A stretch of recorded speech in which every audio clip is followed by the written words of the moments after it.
Nosso quadro Bebê a Bordo de hoje vai falar de vacinação infantil. Esses dias eu estive na casa de uma telespectadora, né, que a gente leva presentes e tudo, e fiquem calmos e calmas, porque a gente vai começar uma nova temporada em agosto, vamos voltar a levar presentes lindos para mamães e papais.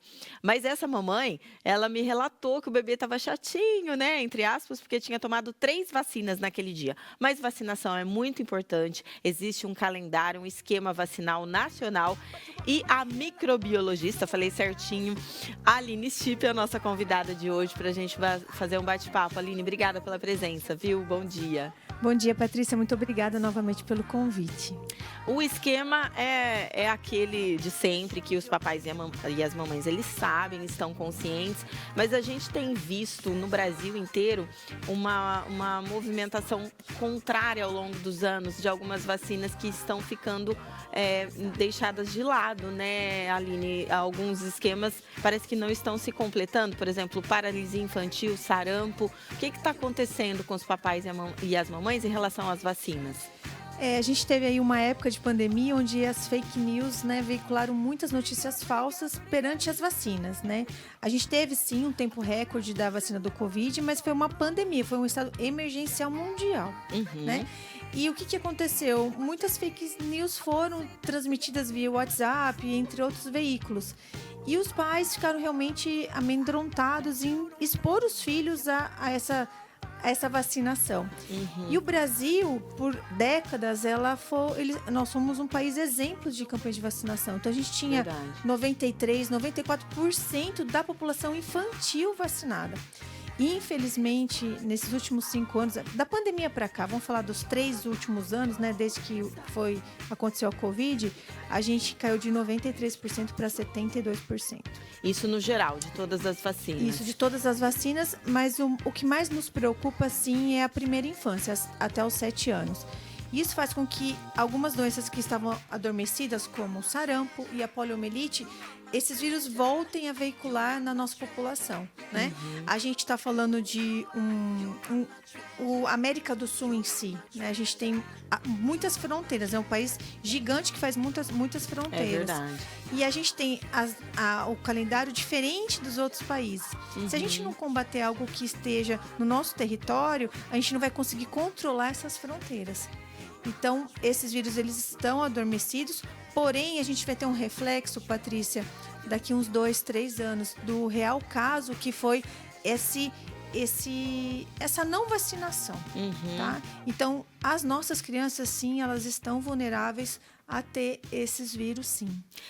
Ou seja, isso já responde o porquê, né, de você estar aqui, a importância da vacinação. A gente sempre tem que bater nessa tecla.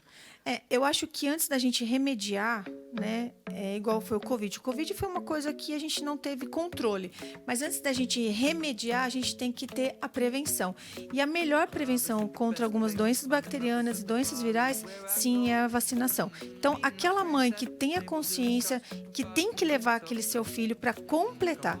O completar é, por exemplo, a gente tem várias vacinas que são 3 doses. Então, quando eu falo, olha, o esquema vacinal está completo, é quando a mãe deu as 3 doses daquela vacina. E o que reflete isso? Quando aquele bebê não completa a dose vacinal, ele tem a cobertura menor. Então, a eficácia de uma vacina de 90%, ela cai para 70%, ela cai para 60%. E não é que a criança não vá pegar o vírus, mas é que aquela doença ela não vai ter uma forma mais grave, né, de acontecer. Eu mesma, quando eu era criança, né, que a gente já toma desde décadas, né, tomei todas e tive fraquinho, sarampo, rubéola, a outra lá que era cachumba, mas mesmo vacinada. Então, esse discurso que até na época da Covid foi falado muito, né, você pode adquirir o vírus, mas de uma forma leve, e que essa frase também foi muito distorcida, mas é isso mesmo, a vacina às vezes ela não tem uma uma proteção de 100%, mas ela vai proteger de você pegar uma forma grave da doença. Sim, é isso mesmo. A vacina ela é feita de uma partícula viral ou do vírus, que a gente chama vírus atenuado, né? Que é o vírus que ele não vai causar a doença, e sim vai estimular o sistema imune a produzir os anticorpos, que é a principal coisa que faz com que a gente não adoeça. Então, o pegar, todo mundo vai pegar o vírus. O problema é que você não vai ter as sequelas de uma grave doença, não vai ter aquela doença grave. A gente está falando de quais vacinas? Vamos falar de criança até 1 aninho, né? Que foi o exemplo que eu dei na abertura. 3 vacinas num dia, isso é normal. Vai ficar chatinho, mas está protegido. Tá, isso. A gente tem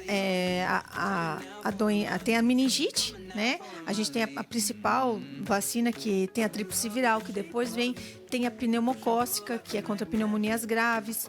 Então, são várias doenças que ali até 1 ano de idade, Patrícia, se aquela criança pegar aquela doença, ela vai ter uma sequela mais grave do que quando a gente compara o vacinado do não vacinado.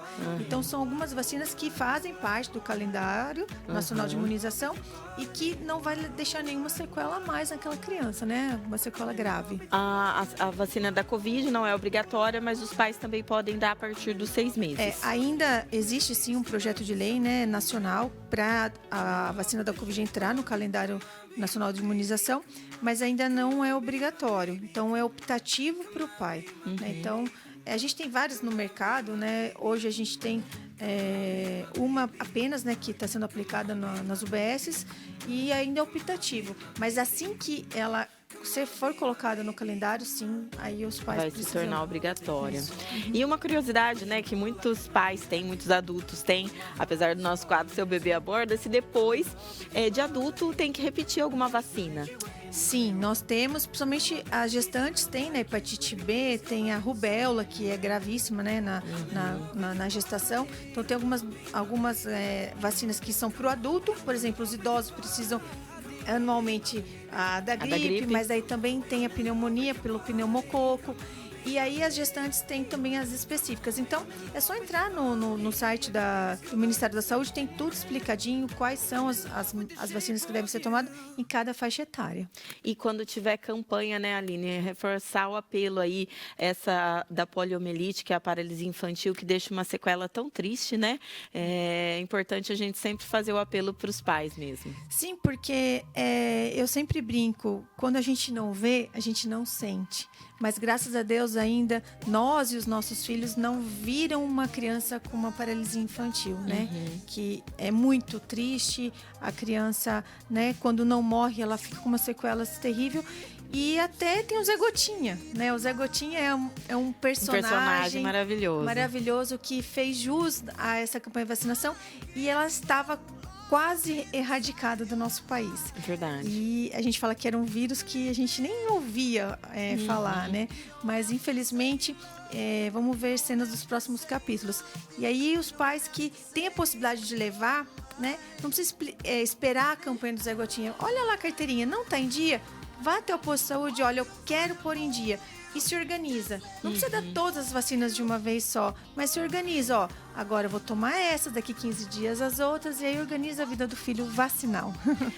Olha, eu tô falando bastante da minha época de repórter hoje, mas eu lembro que, né, assim, há uns 20 anos, a gente cobria a campanha e era mais de 95% de cobertura. Então, e todas as unidades básicas de saúde têm vacina, gente. Então, perto da sua casa, só você ir para a UBS mais próxima que vai ter vacina para o seu filho.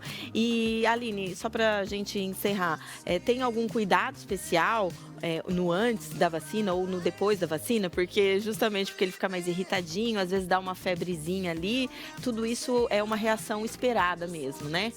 Sim, tem algumas vacinas que não pode dar nenhum tipo de analgésico antes de tomada, que ela diminui a eficácia, assim, comprovado, né, cientificamente. Mas, assim, após a vacina, o que acontece é o local ficar mais entumecido, mais vermelhinho. Aí faz um gelinho, não pode colocar nada quente, tá? Lembrando. Mas daí coloca um gelinho bem rapidinho, assim, só para amenizar a dor, né? Mas que faz... Esse processo inflamatório faz parte da resposta do organismo. Então, é natural. E a mamãe tem um pouquinho mais de paciência com a irritabilidade daquele bebê, vai ficar mais chorãozinho. Pode sim apresentar uma febre, mas uma febre baixa, tá, Patrícia? Então é só ter um pouquinho mais de paciência. Ai, Aline, adorei a sua participação aqui. Bem-vinda, né? Nós que falamos tanto com a Aline na época da pandemia. Quero trazer você mais vezes para assuntos positivos, né? Show pandemia. Obrigada. Obrigada, show pandemia mesmo. Espero vir trazer mais informações assim para o seu programa, que ele é muito importante para a população, Patrícia. Obrigada, Aline.